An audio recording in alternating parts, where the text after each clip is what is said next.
तपाईको जीवनको हरेक कमजोरीका पक्षहरूमा उहाँले तपाईको निम्ति सहायताको काम गर्नुहुन्छ, अगुवाईको काम गर्नुहुन्छ। त्यसैले प्रियहरू, तपाईँ हरेक दिन पवित्र आत्माको उपस्थितिमा उहाँलाई हरेक दिन खोज्ने कार्यहरूमा, हरेक दिन उहाँको उपस्थितिलाई खोज्ने, उहाँको उपस्थितिमा जिउने कार्य गर्नुहुन्छ भने जब पवित्र आत्माको उपस्थितिले तपाईँ भरिनुहुन्छ, तपाईको दुर्बलताहरूमा पवित्र आत्माले सहायता गरिदिनुहुन्छ।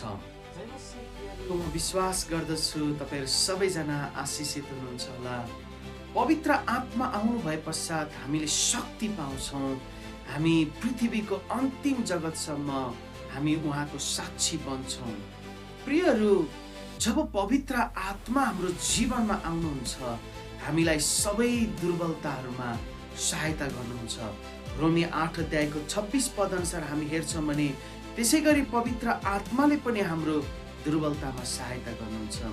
जब पवित्र आत्मा आउनुहुन्छ, तपाईको जीवनमा भएका आत्मिक कमजोरीहरूमा, शारीरिक कमजोरी, रोग बिमारहरूमा, तपाईको मानसिक कमजोरीहरूमा, तपाईको जीवनको हरेक कमजोरीका पक्षहरूमा उहाँले तपाईको निम्ति सहायताको काम गर्नुहुन्छ, अगुवाईको काम गर्नुहुन्छ। त्यसैले प्रियहरू, तपाईँ हरेक दिन पवित्र आत्माको उपस्थितिमा उहाँलाई हरेक दिन खोज्ने कार्यहरूमा, हरेक दिन उहाँको उपस्थितिलाई खोज्ने, उहाँको उपस्थितिमा जिउने कार्य गर्नुहुन्छ भने जब पवित्र आत्माको उपस्थितिले तपाईँ भरिनुहुन्छ, तपाईँको दुर्बलताहरूमा पवित्र आत्माले सहायता गरिदिनुहुन्छ।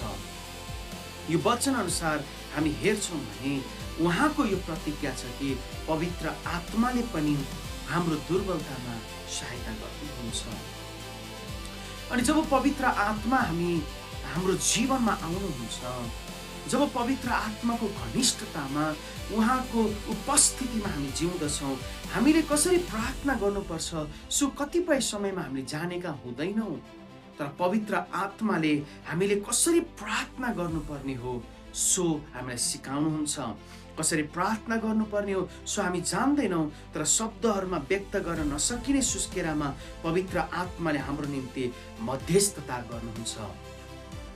जब पवित्र आत्मा आउनुहुन्छ, हामीले कसरी प्रार्थना गर्नुपर्ने हो सो प्रार्थना गर्नको निम्ति परमेश्वरको उपस्थितिमा हामीलाई त्यो प्रार्थनाको वेदी निर्माण गर्नको निम्ति पवित्र आत्माले हामीलाई सहायता गर्नुहुन्छ। प्रियहरू, त्यसैले मानिसहरूका हृदयको खोजी गर्नुहुनेले पवित्र आत्माको विचार के हो सो जान्नुहुन्छ, किनकि परमेश्वरको इच्छा अनुसार पवित्र आत्माले सन्तहरूको निम्ति मध्यस्थता गर्नुहुन्छ।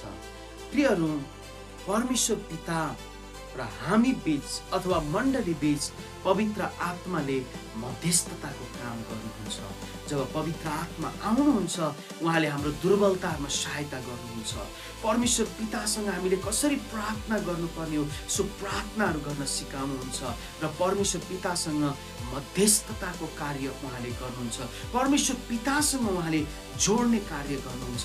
त्यसैले जब तपाईँ पवित्र आत्माको घनिष्ठतामा जिउनुहुन्छ, पवित्र आत्मालाई हरेक दिन खुसी तुल्याउने जीवन तपाईँ जब जिउनुहुन्छ, तपाईको जीवनमा उहाँले हरेक दुर्बलताहरूमा सहायता गर्नुहुन्छ, प्रार्थनाहरूमा सहायता गर्नुहुन्छ।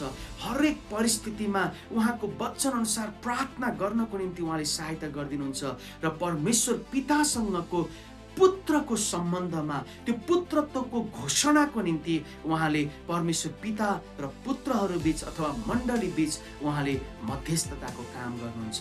त्यसैले आफ्नो जीवनको हरेक समयमा पवित्र आत्मालाई खोज्नुहोस्, पवित्र आत्मालाई खुसी तुल्याउनुहोस् र खुसी र आनन्दको जीवन जिउनुहोस्। परमेश्वर तपाईँको जीवनमा प्रशस्ततासँग आशिष दिनुभएको होस्। आमेन।